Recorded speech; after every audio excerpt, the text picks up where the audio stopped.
Barack ভাই, জি ভাই। ইয়া কতখানি ক্ষেত আছে মোট? এনো ৬০ শতক, মানে ২ বিঘা। ২ বিঘা। ২ কানি কই আমরা কানি। কানি, ২ কি জাত কানি কই। কি জাত ভুট্টা করছেন এটা?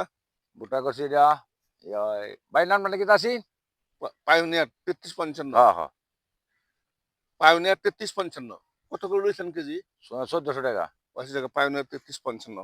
আচ্ছা, এটার মাঝে কি প্রধান সমস্যাগুলি কি ফেস করছেন আপনি? এটা পোকা আছে তখন। যেবেলা ১ম গুড়া কাটছে, হ্যাঁ, এবেলা পোকা আছে, সাদা একটা পোকা আছে। পরে এটার জন্য কি করছেন? ওষুধ দিছি, সাদা মিশায়া। সার দিয়ে মিশাই দিছি। কি জাত ওষুধ দিছিলেন মনে আছে কি? মনে নাই স্যার। আচ্ছা যাক। সাধারণত ভুট্টার মধ্যে ২ টা পোকাই থাকে। জি, একটা হচ্ছে ছোটবেলায় একটা পোকা হয়। আপনি গুরুন না ভাই। ছোটবেলায় একটা পোকা হয়, এটা আমরা বলি কাঠুই পোকা। কাঠুই পোকার জন্য আমরা যেকোনো ধরনের এটা বেশি তেমন একটা ক্ষতি করতে পারে না। ক্লোরোপাইরিফস আর সাইপারমেথ্রিন গ্রুপের যেকোনো একটা ঔষধ ৩ থেকে ৪ কেজি সারের সাথে মিশায়া, বুঝছেন? জি, ছিটায় দিলে পোকা থাকে না। সবচেয়ে বড় সমস্যা যেটা আরকি। হ্যাঁ, সবচেয়ে বড় সমস্যা যেটা আরকি। জি, এটা হচ্ছে এই যে ডগলের মধ্যে একটা পোকা হয়। হ্যাঁ, এটা আপনার লেদা মারে। আচ্ছা, এটা কিন্তু ক্ষেতের কোনো একটা জায়গায় আমাদের লাগবো। হ্যাঁ, এটা হচ্ছে ফল আর্মি ওয়ার্ম। ভুট্টার পোকার মধ্যে সবচেয়ে ডেঞ্জারাস পোকা এটা। এটা কিন্তু ঝাঁকে কাজ করে।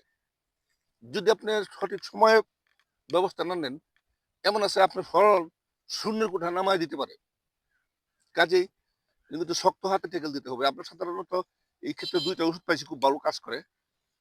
আরো হয়তো ওষুধ আছে। আমরা হয়তো বিশাল রেডিও পাবো আরকি। আচ্ছা একটা যেটা আছে ভালো ওইটা একটা আমরা দিই ভাই। একটা আছে বায়াগু, আরেকটা পাইছি আমরা কুরাজেন। খুব চমৎকার কাজ করে। এমনি হয়তো আরো ও ও অনেকটা খুঁজে বার করা লাগবো ক্ষেতে আছে। আচ্ছা ঠিক আছে। মোটামুটি ভালোই আছে আপনার জমি।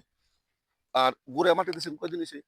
ওরা মাঠে দিছি আজকে ১৫ দিন হয়েছে। যাক, অল্প দিনের মধ্যে ক্ষেত উঠে যাবো ইনশাআল্লাহ। ধন্যবাদ। ভালো থাকেন।